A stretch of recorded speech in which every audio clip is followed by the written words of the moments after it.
When was the last time you had a full, restful 8 hours of sleep? You probably can't remember. But what if I told you that you were using the same medieval torture technique on yourself that was designed to break the minds of prisoners? The silence of stone and dripping time, year 1487, an undisclosed prison in Spain. Thomas could no longer remember how many days had passed since he was brought to this cellar. Time was a luxury that flowed with the sunlight and the church bells in the world outside. But here, within the damp, cold walls of his cell, time had become a shapeless, viscous substance that neither moved forward nor backward. It simply existed, a heavy blanket lying upon his soul. His cell was square, perhaps 10 paces long and 10 paces wide. It had no window, only a heavy, iron-barred door, through which he could sometimes see the flickering light of a torch and hear the footsteps of guards in the long corridor beyond. The air was thick with a mixed scent of stone, rust, and human despair. From a corner of the ceiling, a single drop of water fell at a constant interval. R.I.P. The sound was a minor annoyance, but now it felt like a hammer inside his skull, breaking the threads of his thoughts one by one. Thomas was a scholar, a man who had spent his entire life in the pursuit of knowledge, poring over books and manuscripts. His mind was his fortress, a sanctuary where the high walls of logic and reason protected him from the world's ignorance. He had been arrested on charges of heresy, and accusation as vague as it was dangerous. He had translated the works of Aristotle and Plato, and had dared to question whether faith and reason were enemies or friends. This was his crime. He was confident. He could defend his beliefs. He had built palaces of argument in his mind. He knew the inquisitors, especially Brother Alaric, whose name he had heard whispered by other prisoners, would resort to physical torture. He was mentally preparing himself for it. He practiced dissociating his body from his mind, imagining pain as merely a sensory message his intellect could ignore. But Brother Alaric had not yet come to see him. He had not been stretched on the rack, nor had hot needles been pushed under his fingernails. His torture was far more subtle, far more silent, and far more patient. The bed in his cell was nothing more than a raised stone platform, so cold that the chill seeped into his very bones. He was given a thin, coarse blanket that barely covered his body. When he tried to sleep, the cold of the stone, the scratchiness of the blanket, and above all, the constant dripping of water prevented him from falling into a deep slumber. He would drift into a state of drowsiness, a hazy world where dreams and reality merged. But just as his mind was about to sink into the ocean of peace, a drop of water would fall, and he would jolt awake. The first night he tried to ignore it. He covered his ears with his hands, but the sound seemed to pass through his bones and into his brain. The second night, he began to scream in anger, trying to drown the sound beneath his own cries. But his voice grew hoarse and tired, and the dripping continued. The third night, he tried to exhaust himself.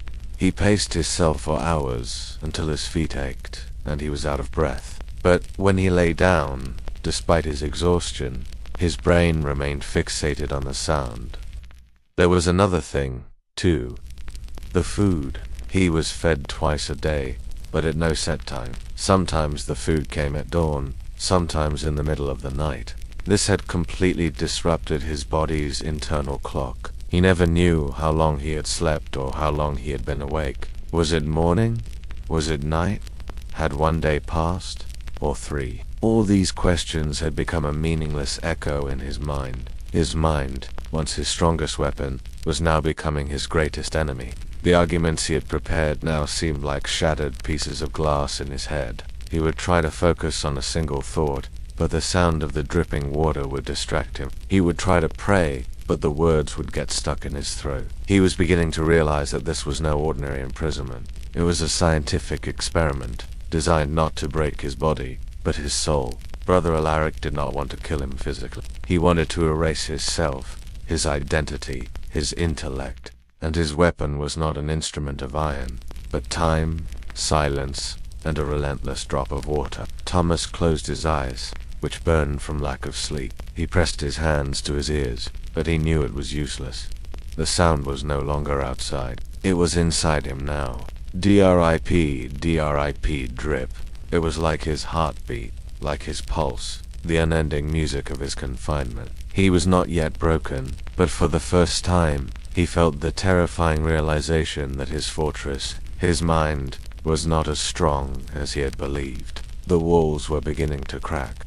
Dr. Eris Thorne rubbed her burning eyes with the palms of her hands, seeking a moment's refuge from the neon light that beat down mercilessly from the ceiling of the emergency room.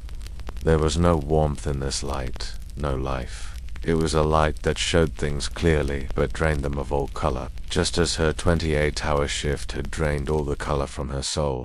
Around her was a world of organized chaos. Nurses scurried back and forth, the squeak of their shoes providing a constant rhythm, the beeping of monitors, the hiss of ventilators, and the voices of patients groaning in pain or shouting in impatience, blended into a cacophony that had become background music to her. She took a deep breath, inhaling the mixed scent of antiseptic, blood, and coffee. It was the smell of her world. Aris was a surgical resident, a position considered one of the most prestigious and most brutal in the medical world. She was a soldier on the front lines of the endless war waged by diseases and accidents against the human body. Her weapons were her knowledge, her hands, and her Minder mind that, for the past 28 hours, had been running on a single fuel: caffeine, stress, and the fierce ambition of a young doctor to make a difference. She glanced at the chart in front of her. A 62-year-old male, severe chest pain, probable heart attack. She tried to read the data: blood pressure, oxygen levels, the waving lines of the E, but the words and numbers blurred before her eyes, as if she were looking at them from underwater. She shook her head, forcing herself to focus. A small mistake could mean the difference between life and death. Dr. Thorne. She looked up. Dr. Sterling, the head of surgery, was standing behind her. Dr. Sterling was a legend, a surgeon whose hands worked miracles, but whose tongue was as sharp as a scalpel. His presence seemed to lower the room's temperature by several degrees. "Where are the troponin reports for this patient?" Sterling asked, his voice devoid of emotion, filled only with a cold impatience. They're on their way," Sir Aris stammered, though she remembered ordering them 15 minutes ago. Sterling took the chart from her hand and read it in a single glance. 15 minutes. In a potential STEMI, 15 minutes means 15% more dead heart muscle. Didn't they teach you that in medical school? Aris's face flushed with shame. "I'll check on it right now, sir." She hurried to the nursing station, her hands trembling. It was the exhaustion. When you're tired, everything feels personal. Every criticism feels like an attack. Her mind, normally sharp and logical, was now thinking like a defensive, frightened animal. She found the reports. They had indeed arrived. The nurse had just misplaced them, but it didn't matter. The damage was done. In Sterling's eyes, she had failed. This was just one moment in the shift. Before this, she had tried to save a young man from a car crash, had informed an elderly woman of her cancer diagnosis, and had stitched up a child's arm. Each patient was a new world, a new story, a new burden, and she had no sleep to help her carry these burdens. Sleep.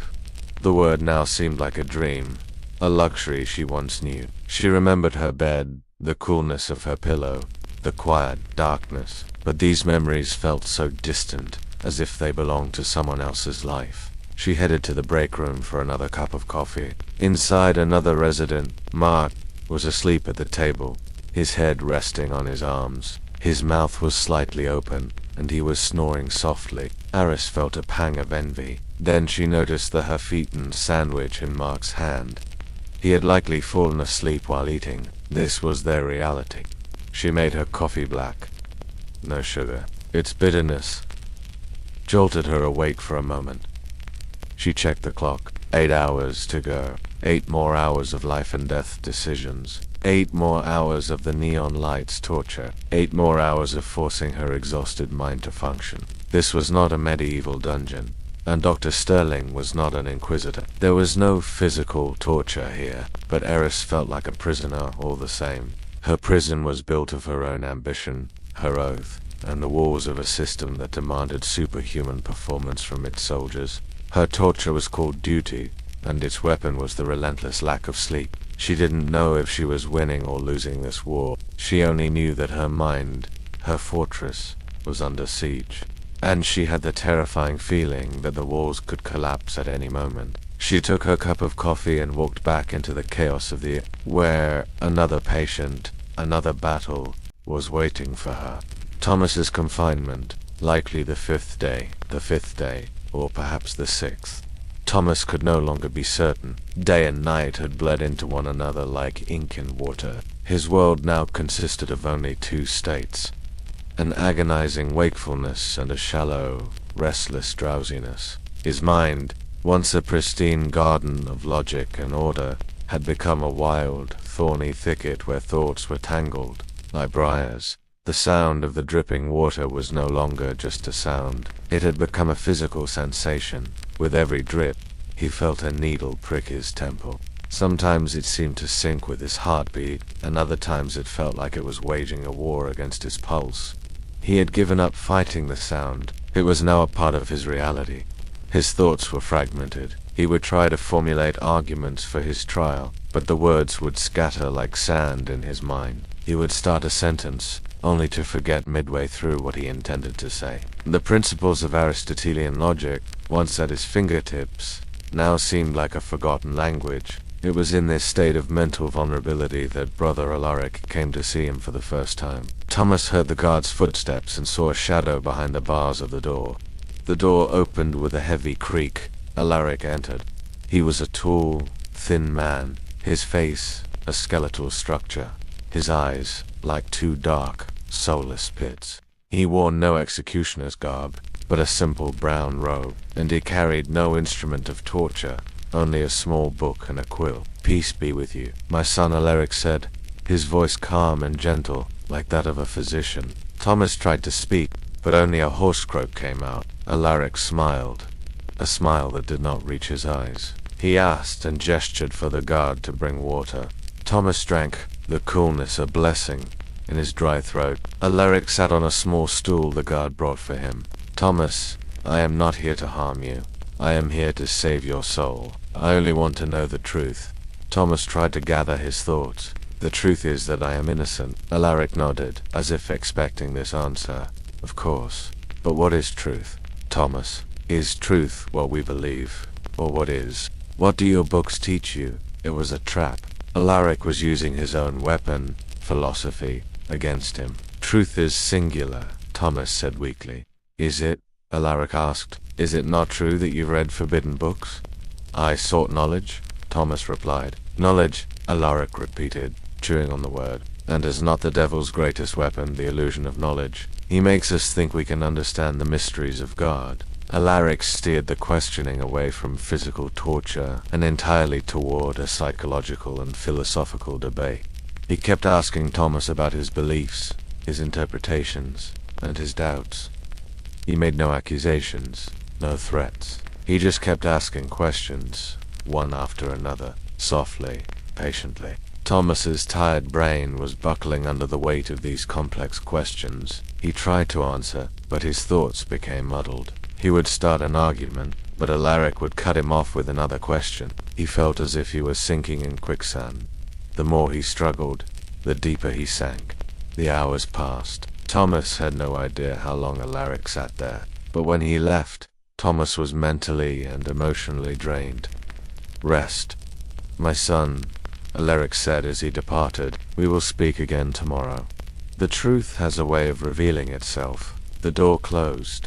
Thomas collapsed onto his platform. His head was throbbing. Alaric had not laid a hand on him, yet he felt as if his mind had been stretched on the rack. He hadn't attacked the fortress of Thomas's arguments. He had simply weakened its foundations. That night, Thomas's sleep was even worse. He no longer just heard the dripping water. He heard Alaric's questions echoing in his mind. Is knowledge truly a trap? Did his pride bring him here? He began to doubt his own beliefs. The first cracks had appeared in his walls of logic, and through those cracks, a cold, damp smoke of fear, doubt, and despair began to seep in. He realized the true torture chamber was not his cell, but his own skull, and Brother Alaric held the key to its door. Hour 32. Dr. Aris Thorne's shift 32 hours without sleep. Aris was now operating in a state she and her fellow residents grimly referred to as the fog. Cognitive mist that slowed every thought, dulled every sensation, and turned simple tasks into monumental acts of will. The relentless cacophony of the other beeps, the alarms, the voices had merged into a single, low hum. The soundtrack to her own personal war of attrition. Her body moved on autopilot, a machine programmed with years of medical training. But her mind was beginning to play tricks on her. In the periphery of her vision, shadows seemed to dart and stretch. For a fleeting second, she would see a patient in a bed that she knew was empty. She heard her name being called when no one had spoken. These were microsleeps, tiny fractures in her consciousness, her brain's desperate attempt to shut down, even for a millisecond. Each time it happened, she would jolt back to reality with a surge of adrenaline and fear. What if she missed something? What if a phantom in her vision obscured a real, critical detail? A new trauma case rolled in, a multi-car pileup. The paramedics rattled off the vitals, their words a torrent of numbers and medical jargon that Eris struggled to catch and process. 24-year-old male, GCS of 7, hypertensive, tachycardic, obvious, abdominal, DISTEN, SION ... Her training took over. Airway, breathing, circulation. She moved with a practiced efficiency, but it felt like she was wading through molasses. She ordered blood, prepped for an intubation, and performed a fast scan, an ultrasound to check for internal bleeding. The screen showed a dark, ominous patch around the spleen, a massive bleed. He needed to be in an operating room. Now. "I need an OR stat," she yelled, her voice cracking with a fatigue that went bone deep. "And get Dr. Sterling down here." As they rushed the patient toward the elevators, Eris was trying to calculate the dosage for a paralytic agent needed for the intubation. It was basic math, something she could normally do in her head. But the numbers danced in her mind, refusing to settle. 70 kilograms, 1.5 milligrams per kilogram ... 70, plus 35. Is that 115? No, 105. Her hand, holding the syringe, trembled. For a terrifying moment, she couldn't be sure. The difference between 105 and 115 could be the difference between a smooth intubation and a catastrophic complication. 105 milligrams, a calm voice said beside her. It was Mark, the resident she'd seen sleeping in the break room hours ago. His shift had just started. His eyes were clear, his movements steady. He saw the syringe in her hand, saw her hesitation. He gently took it from her. "I've got this, Eris. You call the blood bank and confirm the MTP's on its way." The relief that washed over her was so profound it almost made her knees buckle, but it was immediately followed by a wave of burning shame. Mark hadn't questioned her, hadn't judged her. He had simply seen a colleague at her limit and stepped in. But she knew. She had almost made a mistake. A stupid, simple, potentially fatal mistake. The incident replayed in her mind as she made the call to the blood bank. The fog was no longer just a mist. It was a thick, suffocating blanket. Her mind, her greatest asset, the very tool she relied on to save lives, had betrayed her.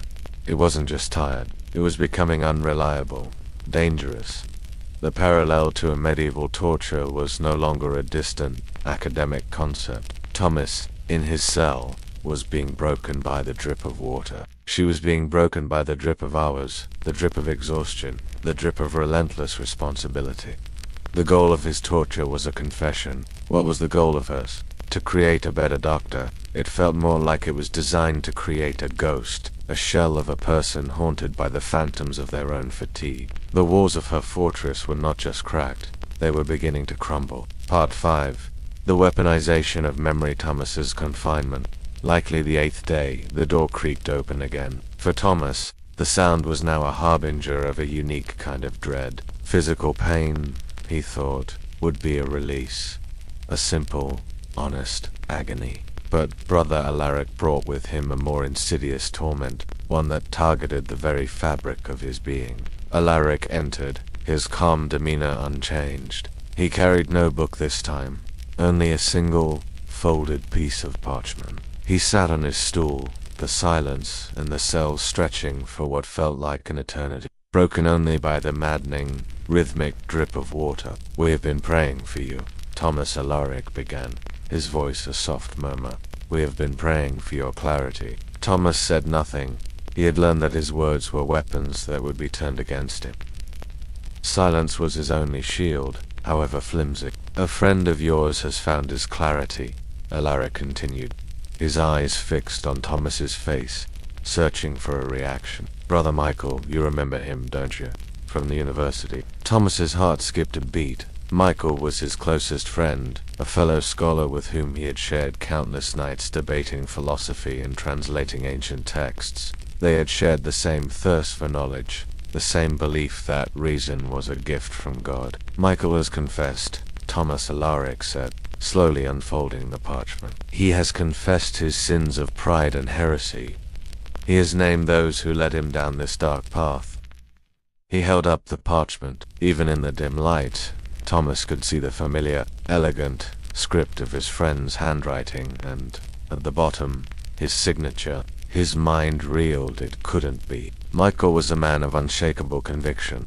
"He writes here," Alaric read, his voice flat and emotionless, "and it was Thomas who first showed me the writings of the pagan Eros, arguing that the soul was not immortal, but merely a part of a universal intellect. He planted the seeds of doubt in me, ... single." The word struck Thomas like a physical blow. He had never said such a thing. They had discussed Eros, yes, but as a philosophical exercise, a way to sharpen their own theological arguments. They had never once entertained it as truth. "This is a lie," Thomas whispered, his voice raspy. Alaric's gaze was piercing. "Or is it a truth your tired mind has chosen to forget?" "Memory is a fragile thing, Thomas. It is like a tapestry. Pull on one loose thread, and the entire picture can unravel." Alaric stood up and placed the parchment on the cold stone beside Thomas. "Michael has been shown mercy. He has been reconciled with God. The same mercy is available to you. All you must do is confirm what is already known. Confirm your own memories." The door closed, leaving Thomas alone with the parchment and the echo of Alaric's words. He stared at the signature. It was Michael's, there was no doubt. But the words were a betrayal, a twisting of everything they had ever shared. Or were they? The sleep deprivation was a powerful acid, dissolving the certainties in his mind. He tried to recall his conversations with Michael, but they came back to him in disjointed fragments, shrouded in a thick fog. He remembered the wine, the candlelight, the passion of their debates. Had he, in his intellectual arrogance, said something that could be twisted into this confession? Did he push the argument too far, just to prove a point? The dripping water seemed to mock him. "Drip. Did you say it? Drip. ... Did you think it? Drip. Are you sure?" He was no longer just fighting an external accuser. He was now fighting his own memory. Brother Alaric hadn't presented a physical instrument of torture. He had presented a weaponized version of Thomas's own past. He had turned Thomas's friendship, his intellectual passions, his very memories against him.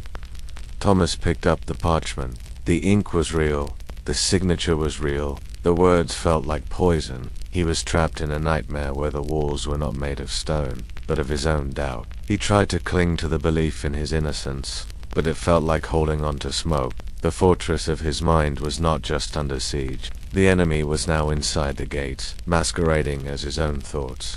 Hour 37, post-shift. The shift was over. 36 hours and 47 minutes, to be precise. Aris walked out of the hospital doors into the grey light of dawn, feeling less like a person and more like a ghost haunting her own body. The city was just beginning to stir, but the sounds of traffic and life felt distant, muffled, as if she were hearing them from behind a thick wall of glass. The journey home was a blur. She didn't remember the subway ride, only the sensation of leaning her head against the cool glass of the window, her eyes half closed, watching the world slide by in a smear of color. When she finally reached her apartment, her hands fumbled with the keys, her fine motor skills shot. Inside, silence. A profound, deafening silence that was almost as jarring as the ER's chaos. She dropped her bag, kicked off her shoes, and stumbled toward her bedroom.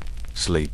That was the only thought in her mind. She collapsed onto her bed, not even bothering to change out of her scrubs. The coolness of the sheets was a momentary bliss. She closed her eyes, expecting the sweet, immediate oblivion of exhaustion, but it didn't come. Her body was exhausted, every muscle aching, every cell screaming for rest. But her mind was on fire. It was a cruel paradox of extreme fatigue. She was too tired to stay awake, but too wired to fall asleep. The adrenaline and cortisol that had fueled her for the past day and a half were still coursing through her veins. Her heart was still beating a little too fast. She lay in the dark, her eyes wide open, staring at the ceiling. The sounds of the hospital were still ringing in her ears. The sharp, urgent beep of a cardiac monitor, the hiss of a ventilator, the chilling sound of the overhead page. Code blue, emergency room. Code blue, emergency room. And, loudest of all, Dr. Sterling's cold, disappointed voice. Didn't they teach you that in medical school? She was no longer in her apartment. She was trapped in a phantom, a prison built of her own stress and memory. The sanctuary she had longed for had become another torture chamber, eventually, fitfully. But it was not a peaceful rest. It was a descent into a series of vivid, stressful nightmares. She was back in the ER, but everything was wrong. The patients were all crashing at once. The equipment was failing. She was trying to run, but her feet were stuck in thick mud. She saw the face of the young man from the car crash, his eyes wide, silently accusing her. She saw Sterling, shaking his head in disgust. She woke up with a gasp, her heart pounding, her scrubs damp with sweat. She checked her phone. She had only been asleep for 2 hours. A new text message was on the screen. It was from Mark. Hey, just wanted to let you know, the patient from the MVA, the one with the splenic lag, he made it through surgery. You made the right call. Get some rest. A wave of relief, so intense it made her dizzy, washed over her. But it was fleeting. The wind didn't erase the memory of her near-fatal mistake. It didn't quiet the alarms in her head. The torture of sleep deprivation she was learning didn't end when the work was done. It followed you home. It infected your rest. It turned your sanctuary into a hall of mirrors, reflecting your worst fears and failures. She closed her eyes again, dreading the return to the nightmare world of her own making. She knew that in just a few short hours, her alarm would go off, and she would have to get up and do it all over again. The cycle was unbroken. The escape was an illusion. Another shift, another ghost. The alarm was a shriek in the dark, pulling Aris from a shallow, dream-filled sleep that felt more like a battle than a rest. For a moment, she didn't know where she was. The phantom beeps of the ER monitors still echoed in her ears. She sat up, her body a single, unified ache. It wasn't just physical tiredness anymore. It was a deeper, cellular exhaustion. It was the feeling of being worn thin, of her very essence being ground away, one sleepless hour at a time. Back in the fluorescent glare of the hospital, the world seemed slightly unreal. Colors were too bright, sounds were too sharp. She felt a strange sense of detachment, as if she were watching a movie of her own life instead of living it. She went through the motions reviewing charts, examining patients, barking orders, but the passion, the fire that had driven her into medicine, was sputtering. It had been replaced by a cold, hard shield of emotional numbness. An elderly woman was brought in by her son. She was frail, her skin like parchment, her breathing shallow. Her diagnosis was clear and grim. Late-stage pancreatic cancer that had metastasized to her lungs. There was nothing surgery could do. All that was left was palliative care, making her comfortable as the end approached. It was Arissa's job to deliver the news. Normally, this would be the hardest part of her day. She would feel the weight of the son's impending grief, the tragedy of a life ending. She would choose her words with care, offering what little comfort she could. But today, as she looked at the son's terrified, pleading eyes, she felt ... The cancer has spread, she said, her voice flat, clinical. There are no further curative options. We will focus on managing her pain. The words came out, correct and precise, but they were hollow. The son began to sob. his body shaking. Eris just stood there, a clipboard in her hand, a silent observer to his world shattering. She knew she should put a hand on his shoulder, offer a word of solace, show some sign of human connection. But she couldn't bring herself to do it. It would take an energy she simply didn't possess. Empathy, she realized with a jolt of horror, was a luxury for the well-rested. Her own survival depended on shutting down, on building a wall around her heart, so that she wouldn't be consumed by the endless tide of suffering that washed through the ER doors. She turned and walked away, leaving the son to his grief. She told herself it was professional detachment, a necessary part of the job, but she knew it was a lie. It was a failure. Not a medical failure, but a human one. She was becoming the kind of doctor she had always sworn she would never be. Cold, distant, a machine of protocols. The sleep deprivation wasn't just making her a more dangerous doctor, it was making her a lesser human being. It was eroding the very core of her identity. The torture wasn't just about breaking her mind's ability to calculate dosages. It was about breaking her heart's ability to feel. She looked at her reflection in the dark glass of a computer monitor and saw a stranger staring back, a ghost in a white coat, haunted by the lives she was supposed to save and the humanity she was losing.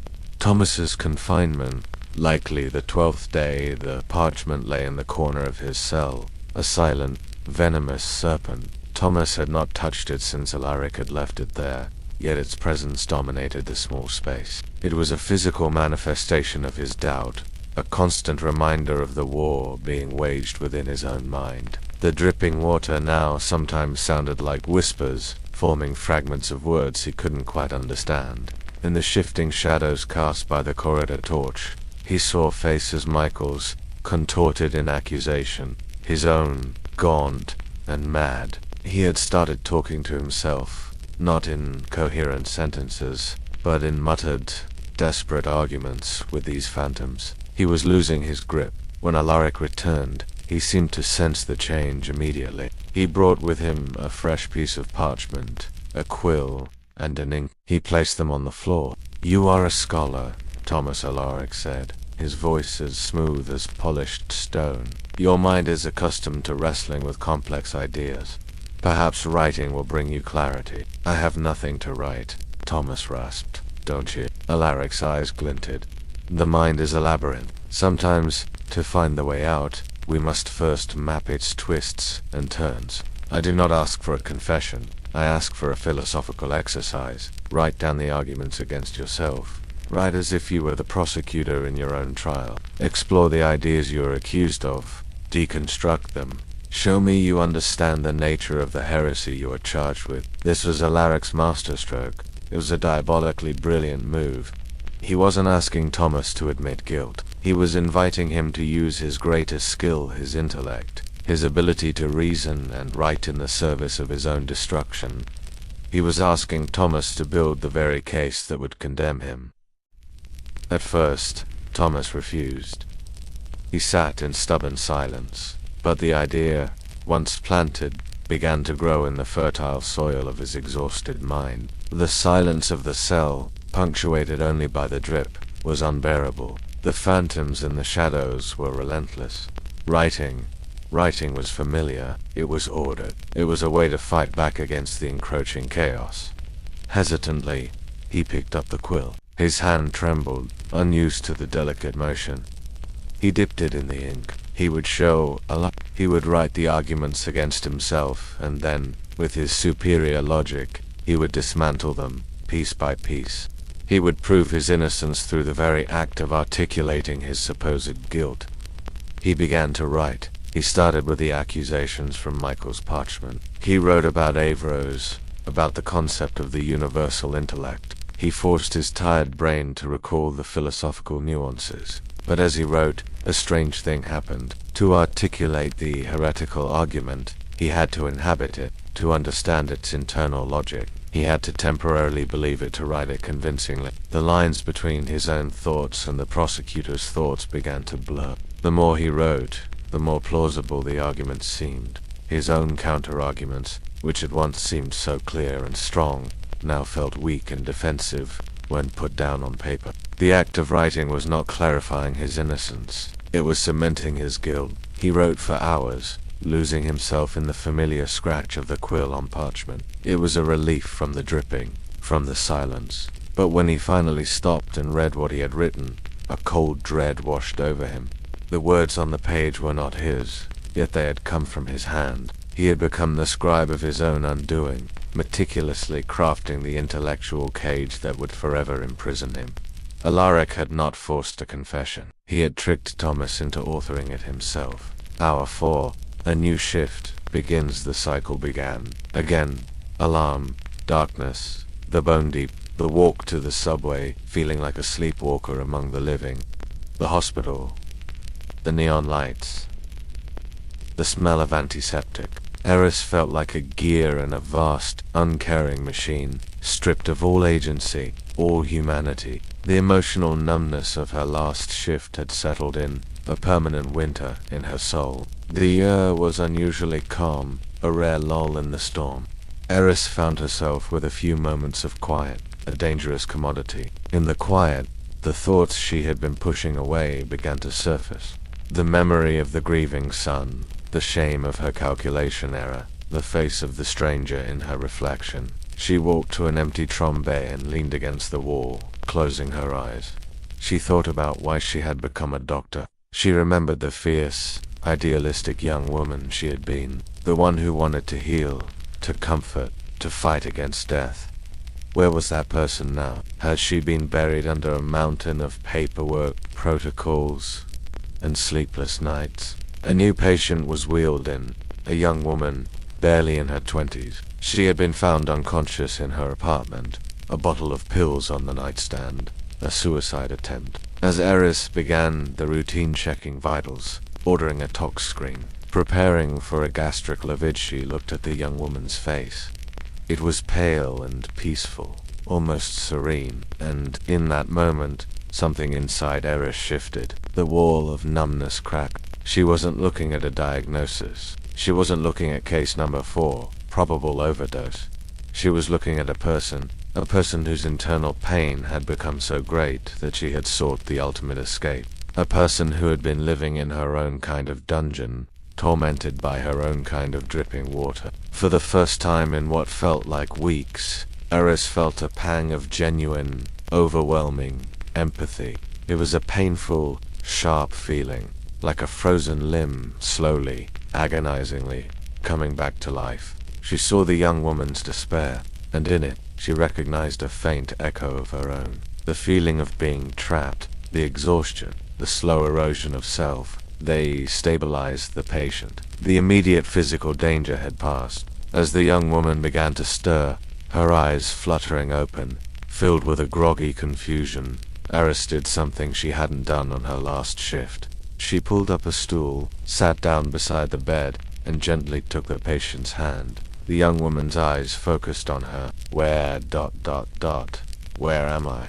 She whispered. You're in the hospital, Eris said, her voice soft, stripped of its clinical edge. You're safe. We're going to take care of you. She didn't offer platitudes or easy answers. She just sat there holding the woman's hand, offering a simple, silent anchor of human connection in a sea of confusion and pain. In that moment, she wasn't Dr. Thorne, the surgical resident. She was Iris, a fellow human being. It was a small act, but it felt monumental.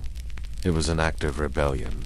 A rebellion against the fog, against the numbness, against the system that was trying to turn her into a machine. It was a moment of clarity in the abyss of her exhaustion. She didn't know if she could hold on to it. She didn't know if she would have the strength to do it again on her next shift, or the one after that. But for now, in this quiet moment, she had found a piece of the person she thought she had lost. And for the first time in a long time, she felt the faintest glimmer of something that resembled hope. Thomas's confinement. Likely the 14th day brother Alaric did not return for 2 days. The silence was, in its own way, more agonizing than his presence. It gave Thomas too much time to dwell on the words he had written, the arguments he had constructed against himself. The parchment sat in the center of the cell, no longer a serpent, but a judge. He would pick it up, read a few lines, and a wave of nausea and self-loathing would wash over him. Was this truly what he believed? The line between the prosecutor's voice and his own had vanished completely. When Alaric finally appeared, he seemed different. There was a finality in his posture, a sense of an endgame approaching. He glanced at the parchment Thomas had filled. He did not pick it up. "A good start, Thomas," he said, his voice neutral, a fine intellectual exercise. But words on a page are silent. They lack the conviction of the spoken word.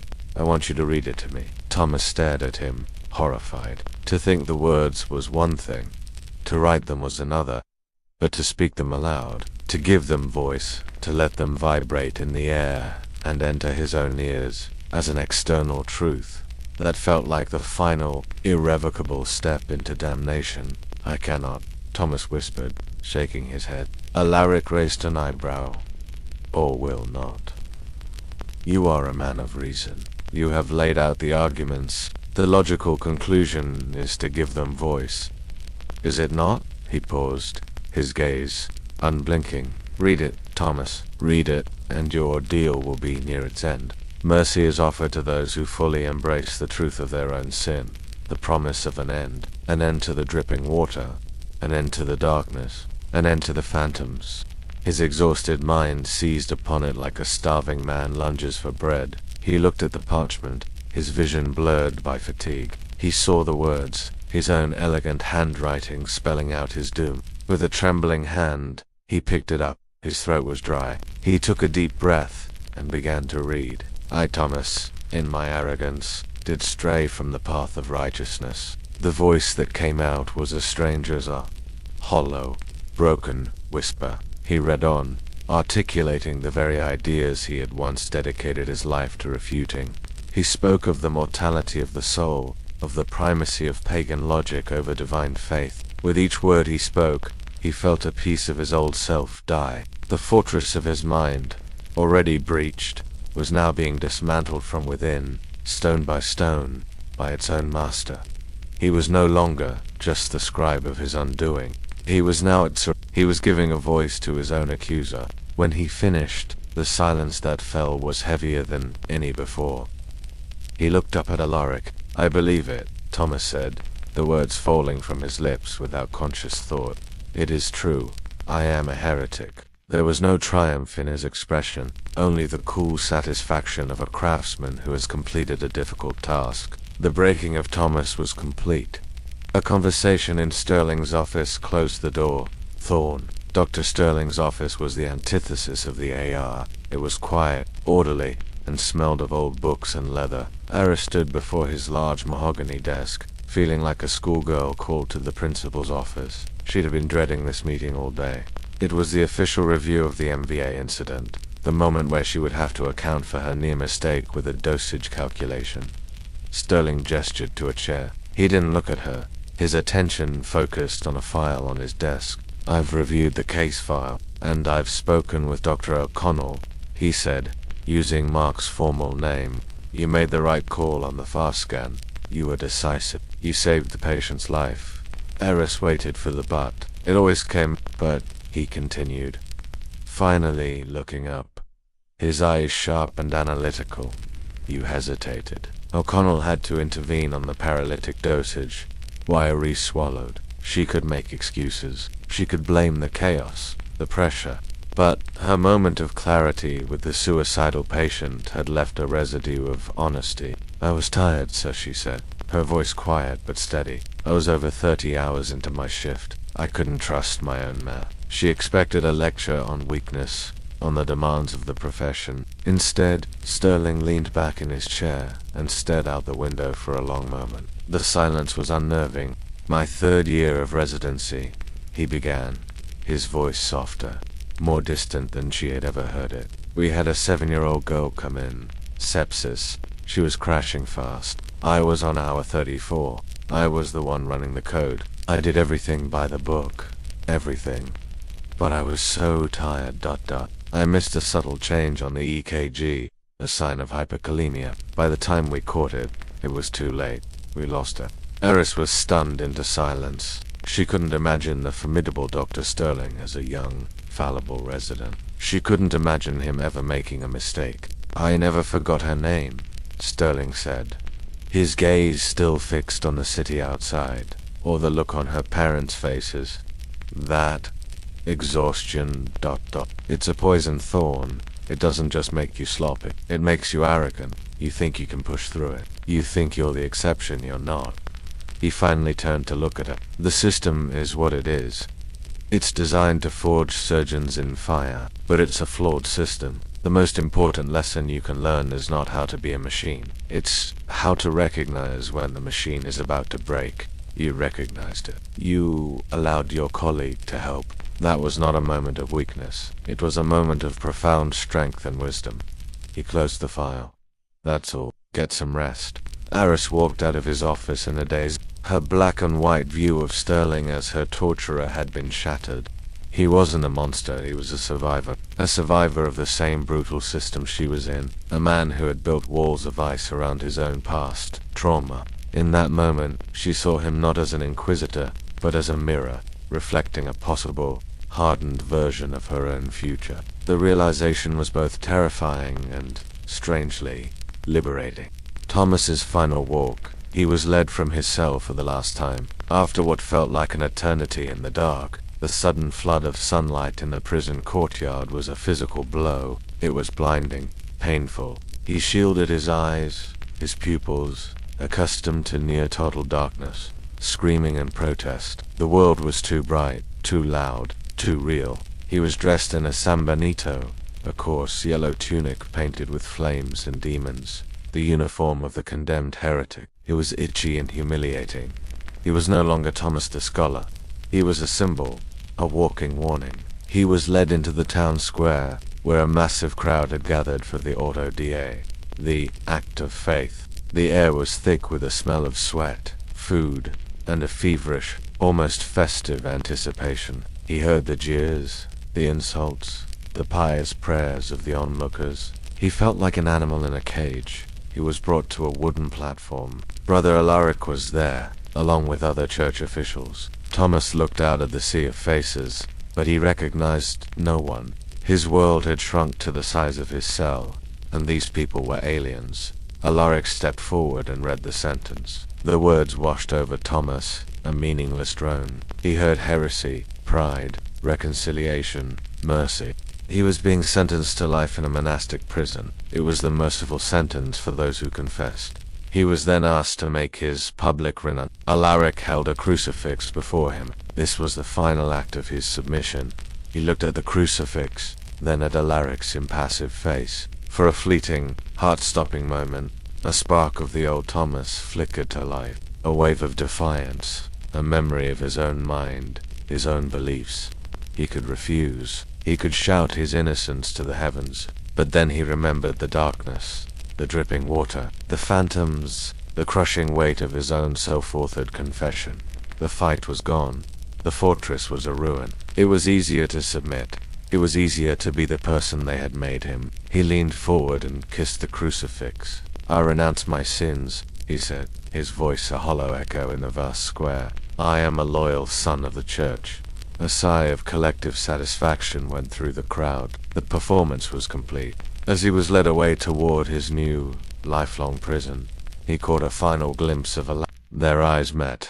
There was no malice in the Inquisitor's gaze, no pleasure. There was only the serene, chilling certainty of a man who believed, with all his heart, that he had just saved a soul by destroying a man. For Thomas, this was the point of no return. He had not only lost his freedom, he had lost himself.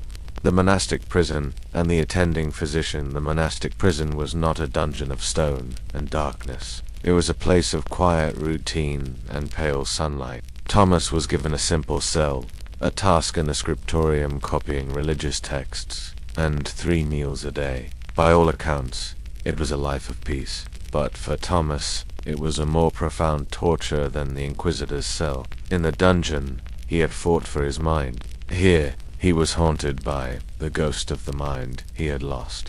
He performed his duties with a quiet, empty efficiency. He copied the scriptures, his hand forming the elegant letters, but the words held no meaning for him. His intellectual curiosity, the fire that had once defined him, was extinguished. He no longer asked questions, not even of himself. To question was to invite the phantoms, to risk crumbling the fragile peace he had been granted. The silence of the monastery was not peaceful. It was a void, filled with the echoes of the words he had spoken at the autodiaphor. I am a heretic.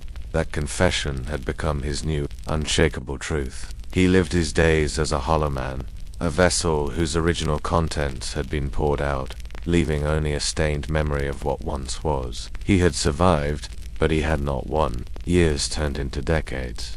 Dr. Eris Thorne was no longer a resident. She was Dr. Thorne, the attending surgeon, a name spoken with the same mixture of fear and respect as Dr. Sterling's once was.